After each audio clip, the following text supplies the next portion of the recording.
The hall shimmered with golden chandeliers, laughter spilled across the marble floor, and cameras flashed like lightning in a storm of celebration. My sister, dressed in her glittering white gown, stood at the center of it all, radiant, adored, the bride everyone had come to see. The music softened as the MC announced it was time for the gift presentation, and all eyes turned toward me. My heart thudded as I carried the neatly wrapped box, every step echoing louder than the music. I had chosen the gift with care, something I knew carried meaning, something that mattered far more than the surface. But before I could even finish handing it over, she tore at the ribbon with impatient fingers, laughing in anticipation. When the lid lifted, her expression twisted, not with joy, but with mockery. "Oh my God," she sneered, holding it up high. "Is this it? At my wedding? You really thought this was enough?" The room erupted. Guests snickered, whispers rippled through the crowd, and even the groom chuckled uncomfortably. Someone muttered, "How cheap," and another voice chimed, "Embarrassing." My cheeks burned as though the chandeliers had turned their light solely on me, exposing every insecurity I'd ever carried. I wanted the floor to open up and swallow me whole. My sister basked in the attention, turning my offering into her stage prop. "Maybe you should have just given me a card instead. At least then, people wouldn't think you raided a bargain bin." Every laugh pierced me like glass. I forced a smile, my trembling hands clasped tight, trying to hold back the storm rising in my chest. She didn't see my shame as enough. She had to magnify it, decorate it, make it part of her show. She was the queen in her palace, and I was the jester brought in to amuse her guests. But while they laughed, I stood there in silence, my eyes fixed on the object she mocked so easily. If only they knew. If only she knew. That cheap and embarrassing gift wasn't what it seemed.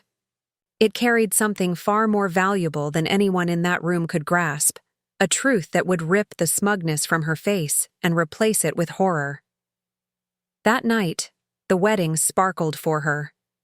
But humiliation branded me, burned itself into my memory. And humiliation has a strange way of transforming.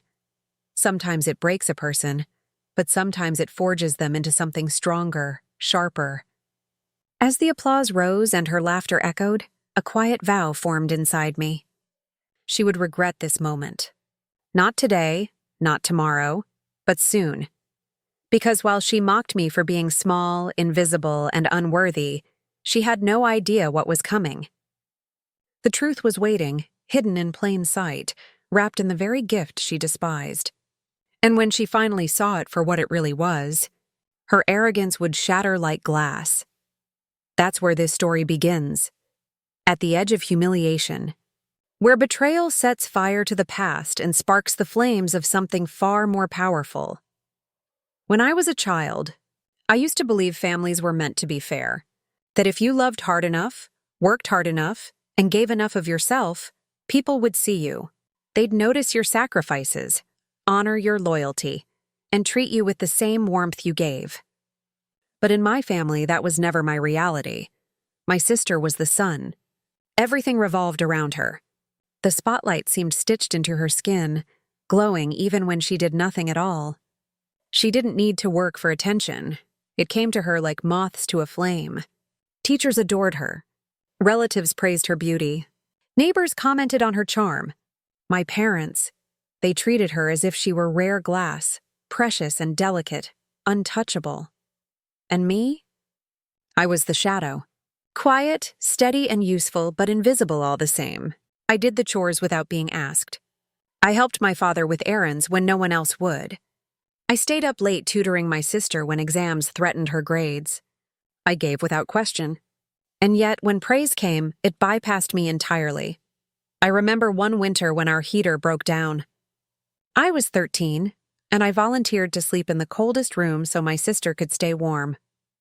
I tucked extra blankets around myself, teeth chattering through the night. At breakfast, when my mother noticed how pale I looked, she fussed for a moment, but then turned to admire how fresh and radiant my sister appeared. She never asked why. She never connected the dots that I had endured so my sister wouldn't have to. That was the story of my life. Sacrifice, swallowed silently. Birthdays were another reminder. On my sister's, the house would transform. Balloons, cakes, extravagant gifts stacked high. Guests filled the rooms with music and laughter. When mine came, it was quieter, smaller, more practical. A sweater instead of jewelry. A book instead of a bicycle. They always told me I was sensible and didn't need as much. What they didn't realize was that sensible doesn't mean invisible, but invisible is exactly how I felt. Still, I loved her. I clung to the hope that if I gave enough of myself, one day it would be reciprocated. I defended her at school when whispers trailed behind her about arrogance. I covered for her when she broke curfew, lying to our parents so she wouldn't get punished. I lent her money from my small savings, telling myself it was only temporary. She'd pay me back. She never did.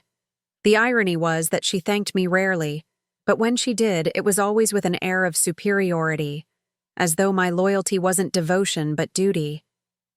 "You're such a good sister," she'd say, patting my hand as though I were her servant.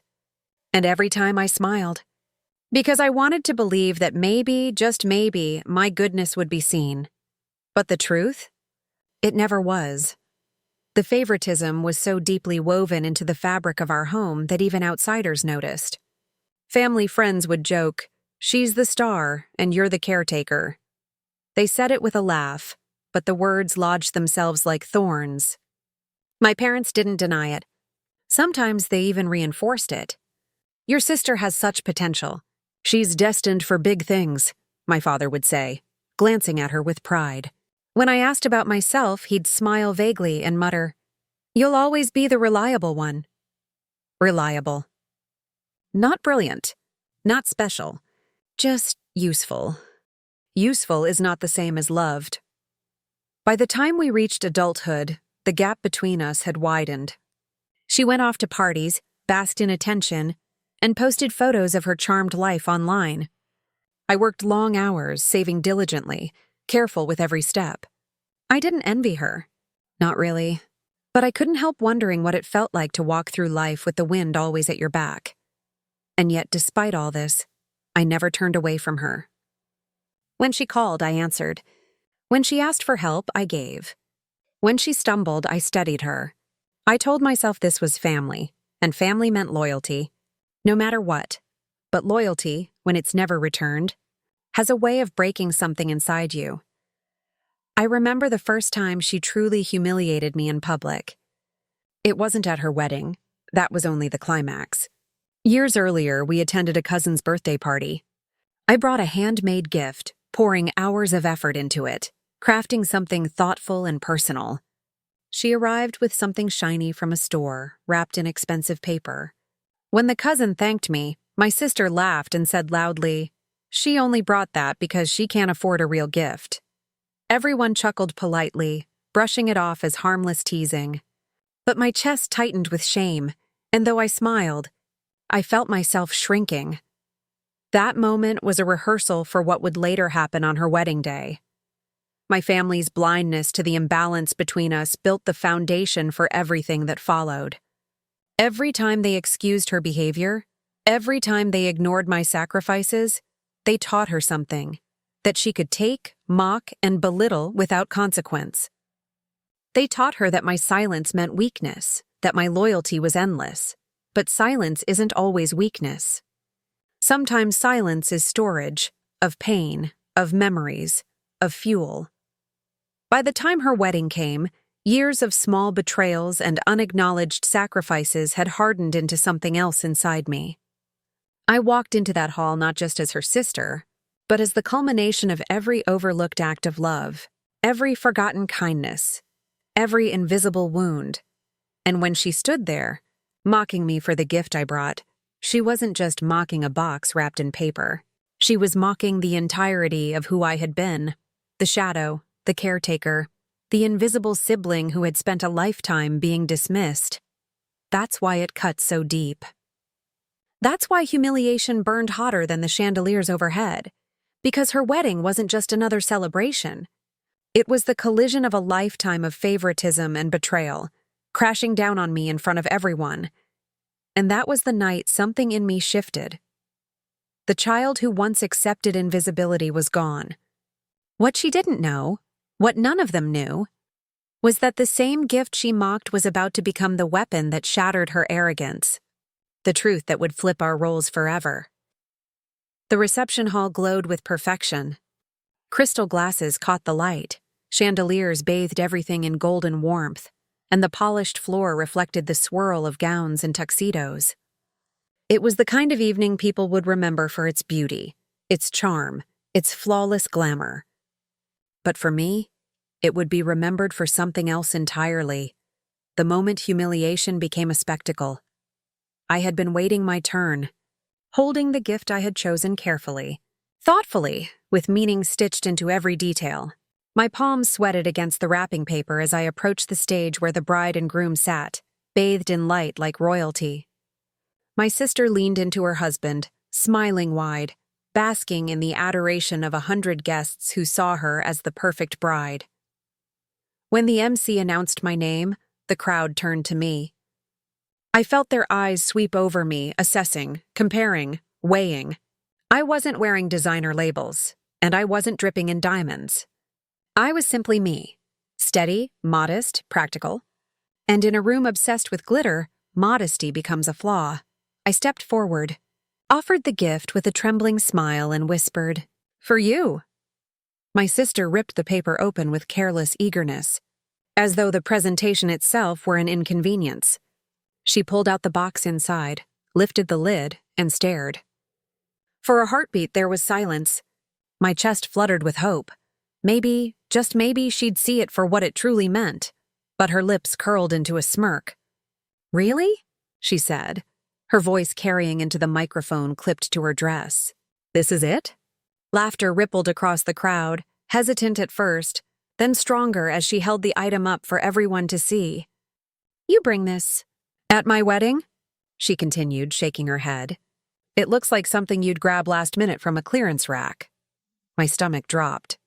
I wanted to vanish. My gift, the one I had poured so much care into, was now a punchline. The groom chuckled nervously, whispering something into her ear, but she only laughed louder. "What were you thinking?" she pressed, her words barbed and sweet all at once. "Did you really imagine this would be impressive?" The crowd didn't stay silent. Someone from the back, an uncle who always favored her, shouted, "Don't worry, she's always been thrifty." A wave of laughter broke out, sharp and merciless. Another relative muttered just loud enough to carry, "I guess some people never grow out of being plain." The words sliced deeper than any blade. Heat rushed to my face. My vision blurred, and every insecurity I'd carried from childhood roared to life. I was the shadow again, the invisible sibling turned into comic relief. Every act of loyalty, every sacrifice, every time I had chosen her over myself, erased in an instant. All that remained was a caricature of me, cheap, plain, unworthy. I forced my lips into a smile, but my hands trembled so violently I had to clutch them together. My sister leaned forward, her voice dripping with mock sympathy. "Oh, don't be upset," she cooed, still smiling for the cameras. "You've always been simple. That's just who you are." Those words detonated inside me. Simple. As though my entire existence could be reduced to something small, something forgettable, something unworthy of respect. The guests clapped and laughed, eager to move on, eager to keep the glamour alive. But I stood there frozen, my heart pounding so loudly it drowned out the music that started up again. For a moment I thought I might cry. For a moment I thought I might run. But instead, I stayed, rooted to the spot, swallowing the humiliation until it scorched my throat. I returned to my seat, my body stiff, my smile plastered in place. Around me, whispers buzzed like flies. I caught fragments. Cheap gift. Embarrassing. No wonder she's always overlooked. Every word pressed me deeper into the ground. Yet beneath the humiliation, something else stirred. Quiet at first, but growing with every cruel glance, every snide whisper, every mocking laugh. It was anger. Not the wild, reckless kind, but something colder, sharper, a blade being forged in the fire of shame. I sat there, replaying the moment again and again, feeling each barb dig deeper. And with each replay, my humiliation began to twist into something more. She thought she had won. She thought she had proved to the world that I was small, that I was nothing compared to her glittering throne. But she didn't know the truth. The gift she mocked was not what she believed. It wasn't cheap and it wasn't meaningless. It was a key, one she hadn't recognized. One that would unlock a reversal she could never imagine. As she laughed with her husband, oblivious to the storm she had unleashed, I sat silently, a vow hardening inside me. She would regret this. Not in some distant, vague way, but directly, painfully, undeniably. Because humiliation can do one of two things. It can destroy you, or it can ignite you. And in that moment, as the chandeliers sparkled overhead and her laughter filled the room, I knew which one it would be. The quiet sibling, the overlooked shadow, the simple one she mocked. I was about to become something else entirely. The night was far from over. But the story had already changed. The wedding ended, but the humiliation did not. It followed me like a shadow, clinging to every corner of my life. The next morning, my phone buzzed with notifications, photos, tagged posts, videos shared by guests who thought my shame was comedy worth replaying. In one clip, my sister's laughter echoed, her voice sharp as she held up my gift like a trophy of mockery. Comments spilled beneath it, laughing emojis, thinly veiled jabs, questions like, "Was that really all she gave?" I scrolled until my chest grew tight, until the screen blurred through my tears. That night, alone in my apartment, I sobbed into my pillow, muffling the sound so no one would hear. My hands shook as I replayed the moment in my mind, her smirk, their laughter, the whispers. I told myself it was only one night, only one mistake, but deep down, I knew it was more. It was proof. Proof that in their eyes I had always been lesser, and now the whole world had seen it too. Days turned into weeks, but the echo didn't fade. At work, coworkers whispered in the break room, pretending not to stare. One asked casually, "So, did you really give her that?" My face heated and I forced a laugh, but my voice cracked. They looked at me with that pitying half-smile that felt worse than open ridicule. Relatives weren't any kinder. Calls trickled in not to comfort me but to gossip, one aunt said sweetly. "You meant well, dear, but perhaps next time you should ask us for advice. A wedding is no place for modest gifts." Her words stung because they confirmed what I feared most, that even family saw me as an embarrassment. Meanwhile, my sister basked in her glory. She posted pictures of her honeymoon, dripping in luxury, each caption oozing superiority. "The start of forever," she wrote, flaunting her designer clothes, her sparkling ring, her charmed life. And when relatives commented, she responded with playful jabs about my gift. "Oh yes, unforgettable wedding." Even the gifts were surprising, followed by a laughing emoji. Each word was a twist of the knife. I spiraled. Nights were filled with tears, days with a hollow ache that clung to my chest. I questioned myself endlessly. Was I truly that small? That insignificant? That laughable? But between the waves of doubt, something else began to stir. A whisper I couldn't ignore. Because while they saw me as invisible, I knew the truth they didn't. The gift they mocked was not a clearance trinket. It was far more valuable, but I had chosen to present it quietly, without fanfare.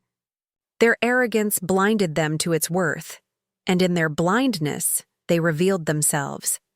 At work, I threw myself into projects, pouring every ounce of pain into productivity. My colleagues saw me stay late, perfecting reports, closing deals, building relationships that extended beyond the office walls. Behind my quiet demeanor, I was weaving something stronger: networks, investments, decisions that carried weight. No one noticed because I didn't flaunt it. But beneath the surface, I was not weak. I was building. The contrast defined me. By day, I wore my professional mask, polite and steady, while by night, I crumbled in private. Tears soaked my pillow, but the next morning I rose sharper, more determined. Pain was becoming fuel, and humiliation was hardening into resolve. Still, the gossip didn't stop. At a cousin's birthday weeks later, I overheard relatives whispering as I walked past. She should have just stayed home. Imagine giving something like that, shameless. My chest tightened, but I didn't respond. Not yet. Then came the dinner. The night everything shifted. It was a family gathering, just a casual meal, but the air was thick with tension the moment I arrived. My sister was already there, glowing as always, seated at the head of the table beside her husband. She welcomed me with a smile that didn't reach her eyes. As dishes were passed around, laughter filled the room, warm at first. But then the conversation turned, as it always did, toward the wedding. My sister leaned back, sipping her wine, and smirked. "Do you all remember the gift?" she said, her voice playful but sharp. Honestly, I still can't believe it. At my wedding, the table erupted in laughter. My uncle slapped the table, wheezing with amusement. An aunt added, "Well, at least it gave us something to laugh about." My sister grinned, eyes fixed on me like a predator savoring the kill. "I suppose some people just don't understand the importance of appearances." The words sliced through me. I forced myself to swallow, though my throat burned. Every eye seemed to turn toward me, waiting for me to defend myself, waiting for me to squirm, and for a moment, I almost did. I almost let the shame consume me, almost lowered my gaze, almost let them win again. But something inside me hardened. I lifted my chin instead, met my sister's smug stare, and said nothing. Silence, not weakness. Silence like the drawing of a bowstring. Because while they thought this was the height of my humiliation, they didn't realize it was the beginning of their undoing. They didn't know that I held a secret, one hidden within the very gift they mocked. They didn't know that I had been patient, careful, building a life that reached further than their shallow glances could see. As the laughter died down, I smiled, small, quiet, but sharp enough to unsettle her for just a moment. She looked away, unsettled by something she couldn't name. That dinner was supposed to break me. Instead, it solidified me. In that moment, I stopped being the shadow who endured quietly. I became something else, a storm gathering strength in silence. The rising conflict wasn't about the gift alone. It was about years of invisibility, of sacrifices overlooked, of loyalty unreturned. And soon, all of it would come crashing down, not on me, but on her. Because humiliation is only temporary. Power, when revealed at the right time, is permanent, and she had no idea what was waiting for her. It happened on a Sunday evening. The kind of family gathering that once brought me comfort, but now felt like stepping into an arena. The same house I grew up in, the same long dining table polished to a shine, the same laughter bouncing off the walls. Yet this time the air felt different, heavier, as if the echoes of that wedding day humiliation had followed me here and were waiting to strike again. I arrived quietly, trying not to draw attention. My parents greeted me with polite smiles, the kind reserved for distant relatives, not their own child. My sister, glowing as always, basked in the afterglow of her recent marriage. She was the star of every conversation, the gravitational center around which the entire evening revolved. And I, as usual, was just a shadow on the edge of the room. At first, it was tolerable. Chatter about her honeymoon, compliments on her wedding dress, endless praise for how perfect everything had been. I kept my head down, stirring my drink, nodding at the right moments, pretending the barbed words didn't sting. But deep down, each word was a reminder that I had been the joke. That the memory of my gift still lingered like a stain on their perfect narrative. And then, as dessert plates were being cleared, it happened.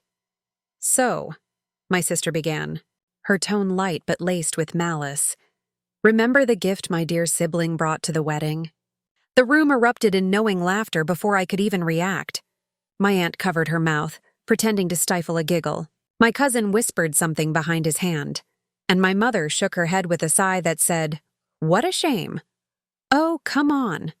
my sister continued, milking the attention like a performer basking in applause. It was adorable, really. I mean, who gives something like that at a wedding? It looked like it came from a thrift store clearance bin. Laughter thundered around me. My father chuckled and added, "At least they tried." Something in me cracked. The humiliation I had swallowed at the reception surged back, fiercer than before. It wasn't just about the gift anymore. It was the culmination of a lifetime. Every dismissal, every overlooked effort, every time I had been made to feel less. They weren't laughing at a present. They were laughing at me. I tried to smile. I tried to laugh along, to play the part of the good sport. But my throat tightened and my eyes burned. I excused myself from the table under the pretense of needing air, but really, I was suffocating. Out on the balcony, the night was cool and silent, a sharp contrast to the cruelty inside. I gripped the railing until my knuckles turned white, and for the first time, I let myself feel it all. The humiliation, the heartbreak, the rage. How many times was I going to let them do this to me? I thought back to every sacrifice I'd made, every effort that had gone unnoticed. The nights I stayed up late helping my sister with school projects, the times I covered for her mistakes, the occasions I'd saved money just to buy her something special. All forgotten. None of it mattered, because in their eyes, I would always be the lesser one. And that was when despair began to shift. It was subtle at first, a flicker deep inside, a spark struggling to catch fire. But with every memory of being belittled, that spark grew hotter. My humiliation hardened into resolve. My tears dried into something colder, sharper. "No more," I whispered to the night. No more being the punchline. I straightened my back and took a deep breath.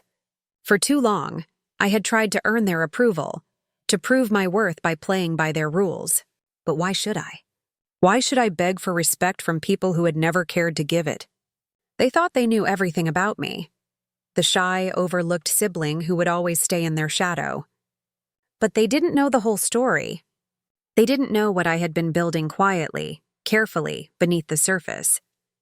They didn't know about the opportunities I had seized, the investments I had made, the doors I had opened for myself while they were too busy laughing. I wiped my eyes and returned to the table. My sister was still telling stories, still basking in the glow of her own cruelty. But this time I didn't shrink. I didn't flinch. I sat down with a calm so unnerving that even she noticed. "Everything okay?" she asked, feigning concern. "Perfect," I said softly. "Just thinking about how things are about to change." She laughed, dismissing it as another one of my dramatic moods. But I knew better. This wasn't drama. This was the beginning. That night, as I lay awake replaying every insult in my mind, I felt something I hadn't felt in years: power. The kind that comes not from shouting or fighting, but from knowing you hold a card no one else sees. And in that quiet, I made a decision that would rewrite the story they thought they knew. The next time they laughed at me, it wouldn't end in tears. It would end in silence. The stunned silence of people realizing they had underestimated the wrong person. Because I wasn't just the sibling they mocked. I was the one holding a secret that would soon turn their entire world upside down. And for the first time in my life, I smiled, not because I wanted their approval, but because I finally understood something they never would. Humiliation is temporary. But revenge, when done right, is unforgettable.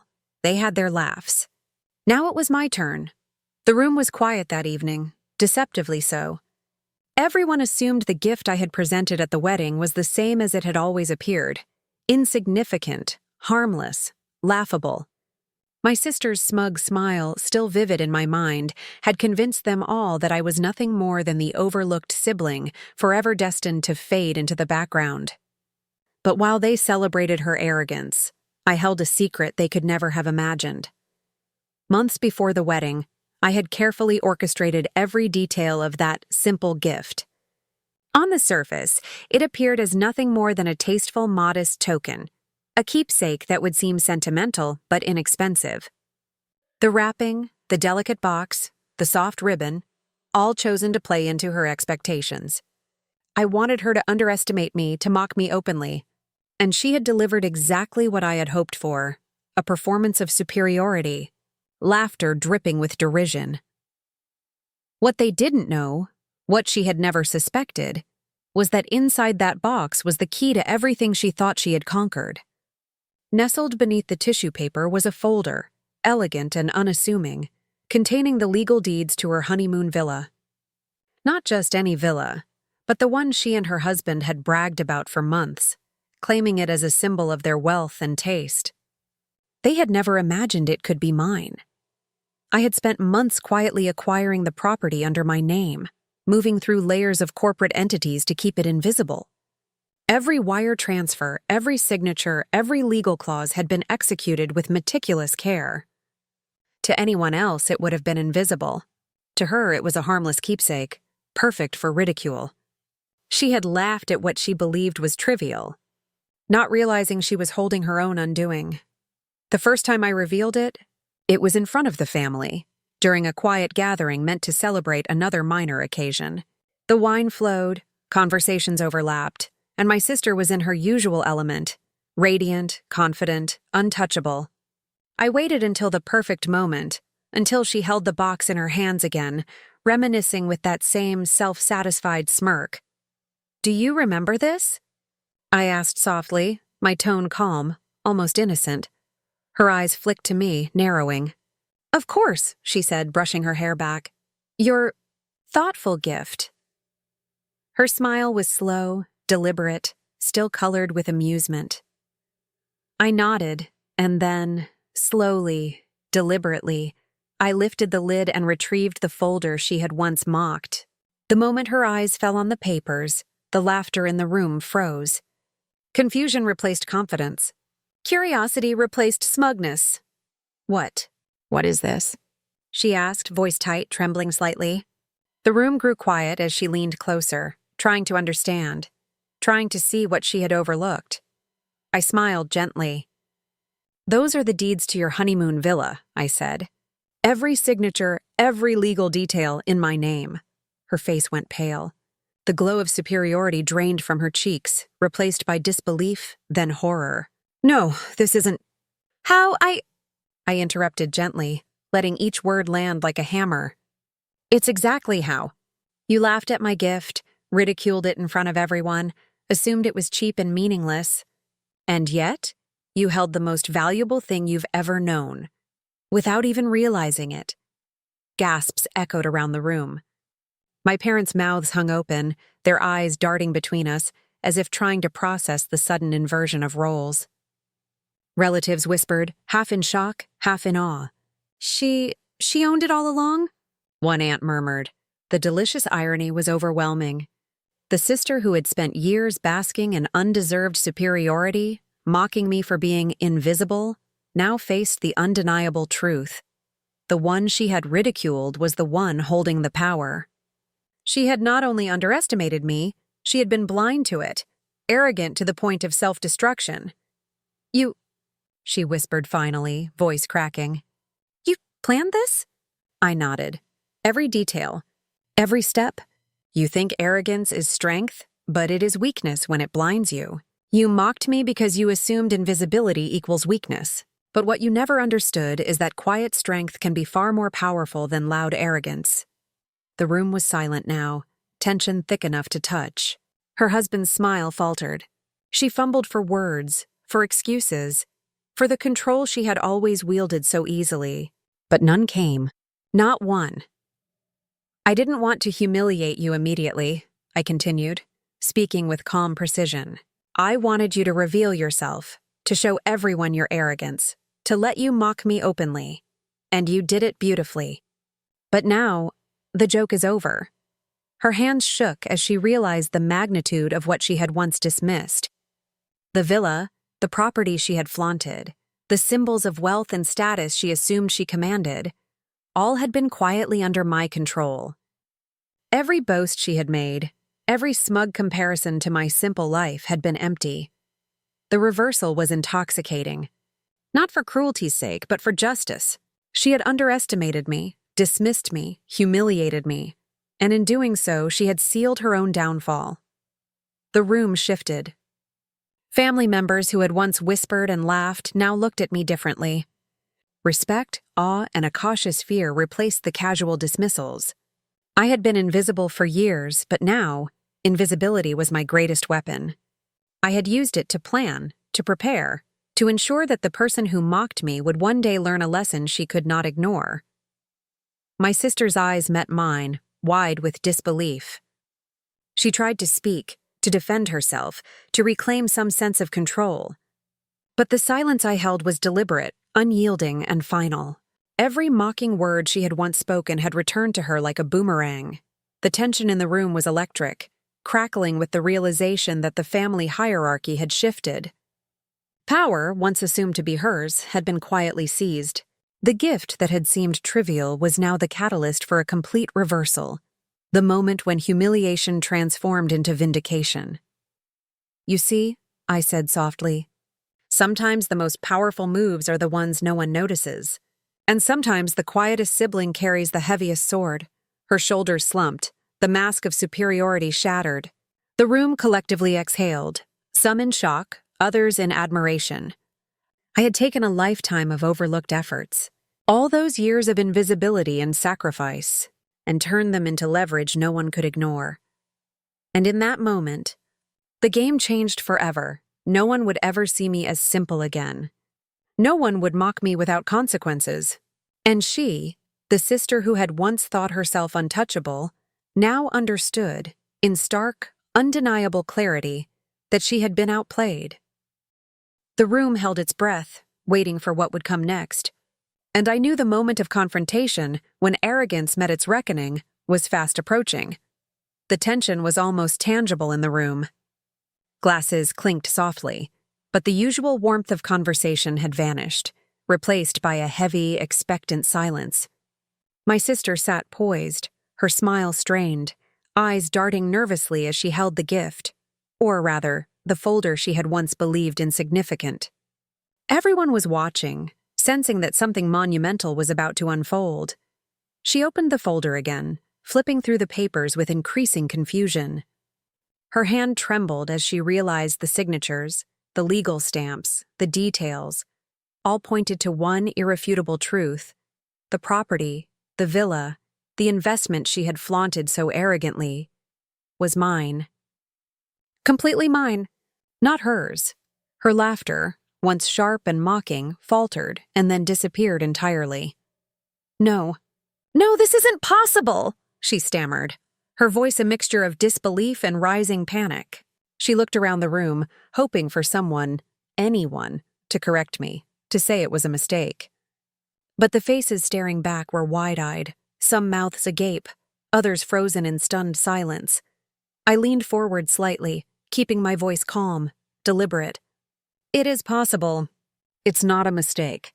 Every step, every signature, every detail was done legally and intentionally. You held what you thought was a simple gift, and in doing so, you revealed the arrogance that blinded you to everything else. Now the reality is clear. The power you assumed was yours has always been mine to wield." Her hands gripped the folder like a lifeline, shaking violently. But I planned everything. Words failed her, tripping over the impossibility of the situation.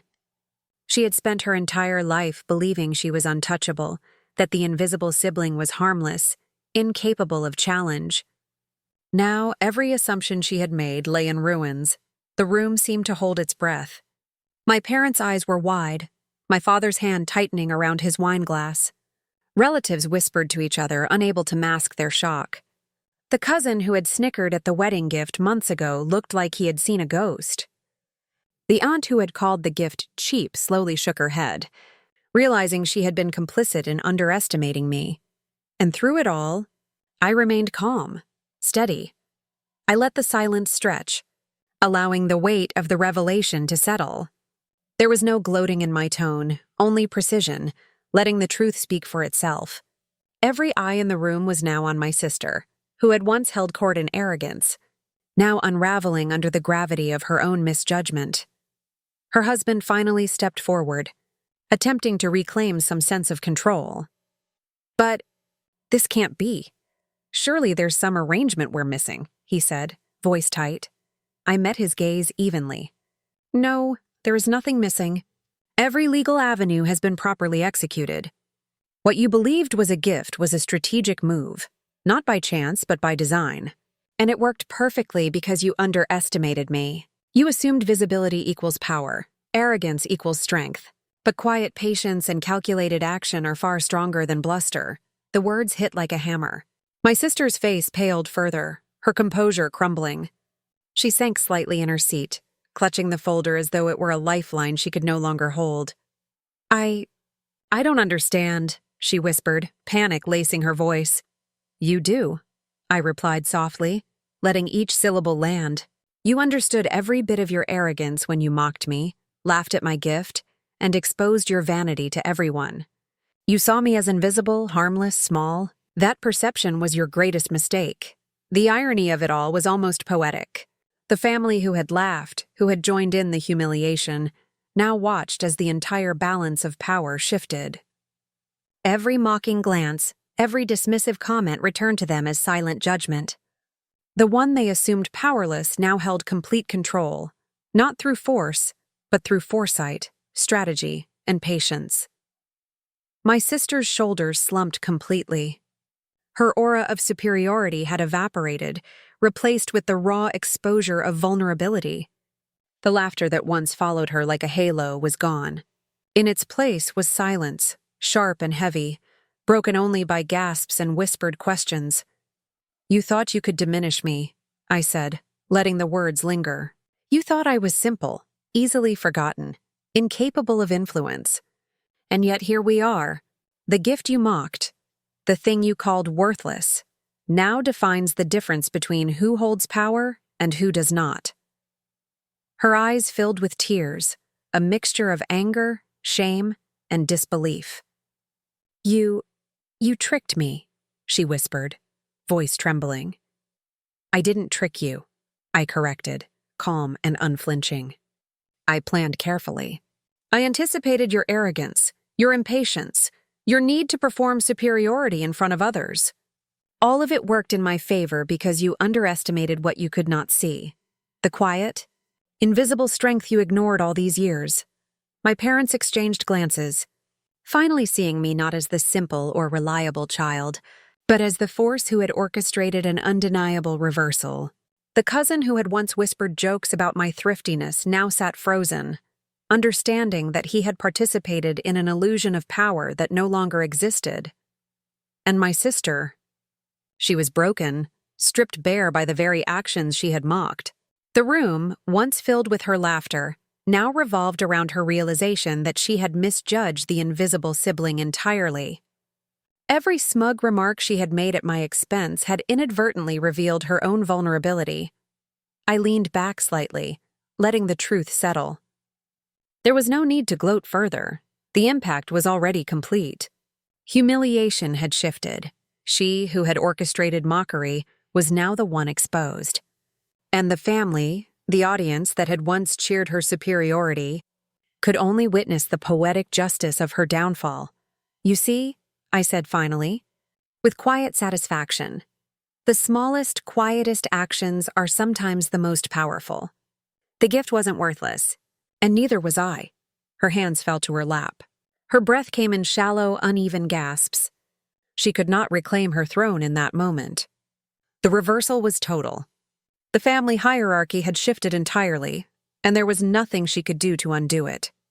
For the first time in years, the invisible sibling had been seen, not as weak, not as simple, but as the one who held all the cards, and as the room exhaled in stunned awe, I realized the culmination of years of humiliation, dismissal, and invisible effort had finally led to this, catharsis, vindication, and undeniable power. The confrontation was over, but the aftermath was only beginning. She had been exposed, broken, stripped of the arrogance that once protected her. And I, at last, had claimed the recognition and control that had been mine all along. The game had ended. The tables had turned, and the quiet sibling was no longer invisible. The shift in the room was palpable. Where laughter and whispered judgments had once targeted me, Now the atmosphere was charged with caution and deference. Relatives who had once ridiculed my choices now approached with hesitant smiles, their tone measured, respectful. The tables had turned completely, and everyone could see it. My sister sat quietly, her voice gone, her arrogance replaced with a hesitant, uneasy awareness of her diminished status. The confidence she had once wielded like armor had evaporated, leaving only the stark reality that her mockery had backfired spectacularly. Every attempt to regain authority faltered against the undeniable truth. The power she had assumed as her own now rested firmly with me. Even my parents, who had previously celebrated her as the golden child, now looked at me with newfound respect. Their glances carried acknowledgement of my intelligence, strategy, and resilience, the quiet strength they had failed to see before. Invitations for advice, questions about decisions, and subtle gestures of recognition replaced the dismissive attitudes I had endured for years. Colleagues and cousins who once whispered about my simplicity now sought my guidance. Their tone had shifted. No one dared underestimate me. My presence alone commanded attention, not through force or boasting, but because the truth of my foresight and strategic patience was undeniable. My sister, once the center of admiration, now lingered at the edge of every conversation, humbled and silent. Each glance she cast in my direction carried a mix of disbelief and grudging acknowledgement. Her laughter, once used to wound me publicly, had vanished entirely. She had learned, painfully and irrevocably, that underestimation carries consequences. I moved through the room with quiet confidence, the hum of approval following in my wake. Every smile, every nod, every subtle gesture of acknowledgement reinforced the stark contrast between who I had been, overlooked, ridiculed, invisible, and who I had become, a figure of respect, power, and deliberate control.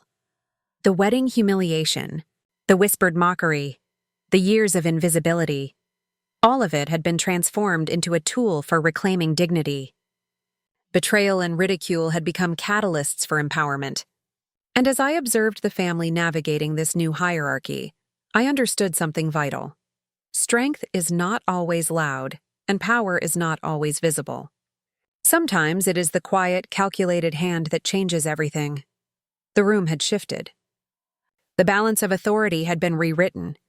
And I, once the shadow, now stood fully illuminated, respected, and unassailable. Sitting alone later that evening, I let the quiet settle around me.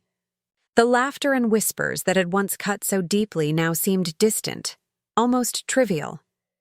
I thought about the years I had spent in the shadows, the overlooked efforts, the subtle dismissals, the endless comparisons to my sister. Every sting of humiliation, every whisper of doubt, had been a thread weaving the fabric of my resolve. It was strange, reflecting on it now. Pain had been my teacher, invisibility my guide, and betrayal the catalyst I never asked for but desperately needed. The same family who had once dismissed me now moved with a careful respect around me, recognizing strength they had failed to see. I wasn't seeking revenge for its own sake. I had sought recognition, dignity, and finally, the quiet power that comes from being underestimated. And in that realization, I felt something both bitter and sweet, triumph tempered by the memory of what it took to arrive here. Humiliation had once seemed endless, but it had transformed into something far more potent: wisdom, strategy, and the courage to reclaim my place. The lesson was clear. Those who betray and underestimate often fuel the very power that will one day surpass them. And sometimes, being invisible is the greatest advantage of all. They mocked me, laughed at me, and treated me like I was invisible, like my efforts, my presence, and my worth didn't matter. But in the end, I proved them wrong. Years of being overlooked, dismissed, and underestimated became the fuel for a quiet strength they never saw coming. I reclaimed what was mine, turned humiliation into power, and finally stood in the light they thought I could never reach.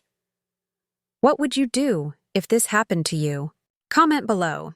I'm curious to hear your thoughts. Thank you for watching. If you like this video, don't forget to click the like button and subscribe for more.